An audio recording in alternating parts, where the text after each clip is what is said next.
인트로 음악. 오늘도 100권의 고전읽기를 찾아주셔서 진심으로 감사드립니다. 오늘 소개해드릴 작품은 바로 루신의 아큐정전. 자, 여러분 혹시 이런 경험 없으세요? 정말 명백하게 내가 졌는데 이건 누가 봐도 내 패배인데 속으로는 아니야, 이건 내가 이긴 거야. 이렇게 스스로를 막 설득해본 경험 말이에요. 모든 게 무너지는 것 같은 그런 순간에 사실은 내가 정신적으로는 이겼어 라면서 억지로 자존심을 세워본 적 한 번쯤은 있지 않으신가요? 이게 어쩌면 우리 인간의 가장 기본적인 자기 방어 본능 같은 건지도 모르겠습니다. 네, 이렇게 좀 기이하고도 슬픈 자기 합리화 방식, 사실은요, 이름이 있습니다. 그리고 그 이름은 바로 오늘 우리가 만나게 될 한 남자로부터 비롯되었죠. 그 이름은 바로 정신승리법입니다. 말 그대로예요. 현실에서는 정말 처참하게 졌지만 내 머릿속, 내 정신세계에서만큼은 완벽한 승리자가 되는 거죠. 일종의 기묘한 기술이라고 할까요? 현실의 상처는 외면해버리고 정신의 승리로 도피해서 깨져버린 자존심의 파편을 어떻게든 다시 걸어 모으는 겁니다. 그리고 이 정신승리법을 거의 예술의 경주로 끌어올렸던 한 남자의 이야기, 그게 바로 아큐정전입니다. 평생을 이 정신승리 하나만 믿고 이걸 무기처럼 휘두르면서 살았던 남자. 하지만 참 아이러니하게도 그 무기는 결국 자기 자신을 향하고 맙니다. 희극으로 시작해서 처절한 비극으로 끝나는 한 남자, 아큐를 지금부터 만나보시죠. 자, 이 아큐라는 인물, 대체 누구일까요? 성도 이름도 불분명한 그냥 웨이주앙 마을의 최하층민입니다. 정해진 직업 없이 그냥 날품팔이로 하루하루를 겨우 연명하고요. 마을 사람들한테는 필요할 때만 불려나갔다가 버려지는 약간 소모품 같은 그런 존재죠. 그런데요, 이렇게 비참한 현실 속에서도 그의 자존심만큼은 정말 누구보다 강합니다. 그리고 그 기묘한 자존심의 원천이 바로 그의 유일한 무기, 정신승리법인 거죠.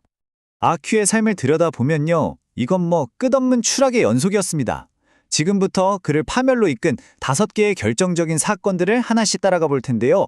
정신승리라는 그 기묘한 갑옷이 어떻게 산산조각이 나는지 함께 지켜보시죠. 자, 첫 번째, 아큐의 일상은요, 그냥 굴욕 그 자체입니다. 동네 건달들한테 아무 이유 없이 끌려가서 실컷 두들겨 맞고 이게 그냥 일상이에요. 하지만 아큐는 절망하지 않습니다. 대신 자기만의 방식으로 승리를 선언하죠. 나는 아들한테 맞은 셈이다. 이렇게 생각하는 거예요. 상대를 자기보다 아랫사람으로 아들뻘로 격화시켜버리면서 정신적으로는 내가 위에 있다. 이렇게 믿어버리는 거죠. 이게 바로 그의 정신승리가 작동하는 아주 기본적인 원리입니다. 하지만 이 정신승리는 곧 아주 위험한 현실 도피가 됩니다. 어느 날 길 가던 젊은 비구니를 희롱하면서 처음으로 성적인 욕망에 눈을 뜨게 돼요. 그러고는 갑자기 마을 유지인 짜오나리 떼카녀 우마에게 다가가서 무작정 나랑 자자! 이렇게 외쳐버립니다. 평생을 자기 기만으로 살아온 그가 난생 처음으로 자기 본능에 솔직해진 순간이었죠. 하지만 현실은 어땠을까요? 그의 진심을 그냥 처참하게 짓밟아버렸고 그는 죽도록 맞은 뒤에 결국 마을에서 쫓겨나게 됩니다. 그렇게 쫓겨났던 아큐가 얼마 뒤에 정말 놀랍게도 아주 의기양양하게 마을로 들어옵니다. 손에는 비단 같은 값비싼 물건들을 잔뜩 들고서 말이죠. 물론 전부 성에 가서 훔친 것들이었지만 그는 마치 그 성공을 거두고 돌아온 사업가처럼 행세합니다. 근데 더 놀라운 건 뭔지 아세요? 마을 사람들이 그의 허풍에 진짜로 속아서 잠시나마 그를 존경하고 두려워하기까지 했다는 사실입니다. 바로 이 무렵 중국 대륙을 뒤흔든 신의 혁명의 바람이 이 작은 마을까지 불어옵니다. 아큐한테 혁명의 이념, 그런 건 하나도 중요하지 않았어요. 그냥 혁명당이 되면 뭐든지 빼앗을 수 있다더라. 이 소문이 그의 귀를 솔깃하게 만들었을 뿐이죠. 그는 스스로 나는 혁명당원이다 외치면서 거들먹거리는데요. 정작 마을의 진짜 혁명 주도 세력에게 가서 나도 좀 끼워달라고 했다가 그냥 단칼에 거절당하고 맙니다. 혁명으로 온 동네가 혼란스러우는 와중에 짜오나리 댁이 강도에게 털리는 사건이 발생합니다. 혁명당원이 되고 싶었지만 되지 못했던 아큐는 이제 정말 엉뚱하게도 혁명의 소용돌이 속에서 강도 주범으로 지목되죠. 그는 아무런 저항도 못하고 영문도 모른 채 관아로 그냥 끌려갑니다. 자, 여기서 아큐 인생의 가장 비극적이면서도 가장 희극적인 정말 기가 막힌 장면이 펼쳐집니다. 아큐는 자기가 왜 잡혀왔는지, 무슨 죄를 지었는지 전혀 몰라요. 그런 그에게 관리가 자백서에 서명을 하라고 강요합니다. 글을 모르니까 동그라미를 그리라고 시키죠.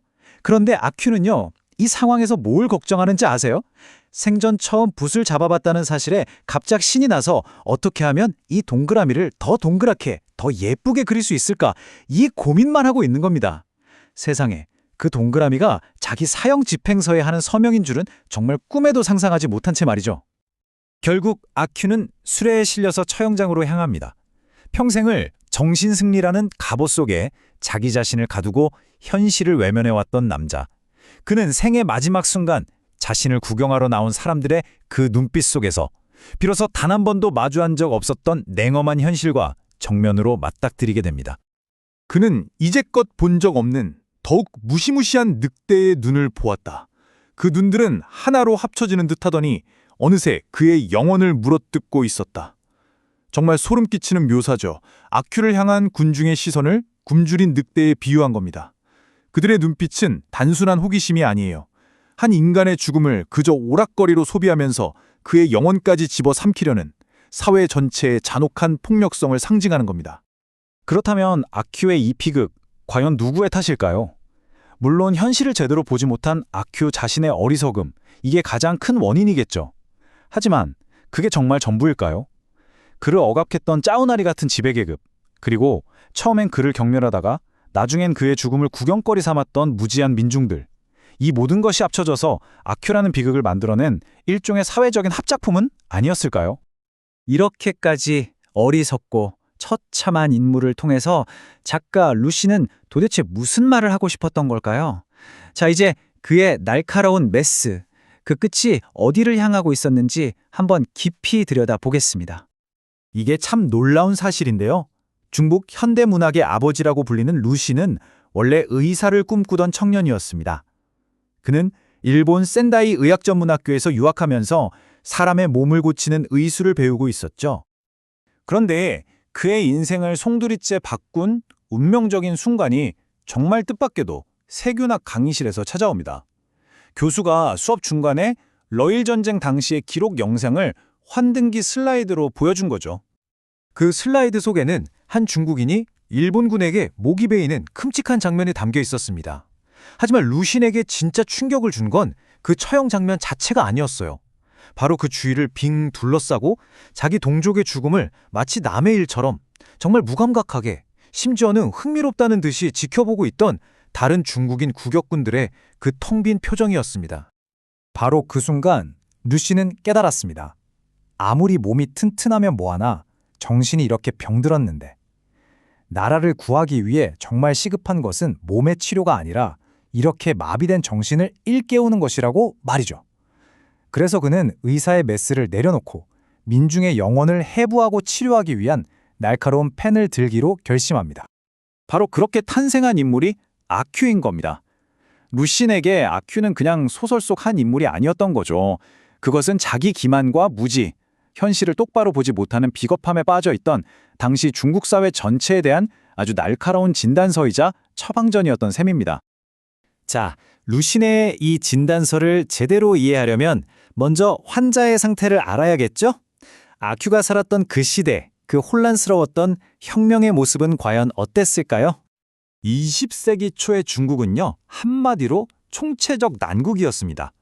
아편전쟁에서 지면서 서구 열강의 반식민지 상태로 전락했고 수백 년을 이어온 청나라는 속절없이 무너져 내리고 있었죠. 사회는 극심한 혼란과 빈곤에 시달렸고 대다수 민중들은 낡은 봉건적인 질서 속에서 무기력하게 살아가고 있었습니다. 여기서 정말 흥미로운 지점은요, 이 혁명의 희망이 얼마나 빨리 좌절되었는가 하는 점입니다. 1911년에 신해혁명이 일어나서 청왕조가 무너지고 아시아 최초의 공화국, 중화민국이 탄생했을 때만 해도 새로운 시대에 대한 기대가 정말 넘쳤습니다. 하지만 그 기쁨도 잠시였죠. 권력을 잡은 위안스카이라는 인물이 황제가 되려는 야심을 드러내면서 혁명은 길을 잃었고 중국은 기나긴 군벌 시대의 혼란 속으로 빠져들게 됩니다. 결국 신해혁명은 황제를 몰아내는 정치적인 사건에 그쳤을 뿐 아큐와 같은 대다수 민중의 의식 속으로 파고들어서 사회를 근본적으로 변화시키는 데는 실패하고 만 겁니다. 황제는 사라졌지만 사람들의 생각이나 삶의 방식은 이전과 크게 달라지지 않았던 거죠. 자, 이제 모든 조각들이 거의 다 모였습니다. 한 어리석은 남자의 비극, 작가의 분노, 그리고 실패한 혁명.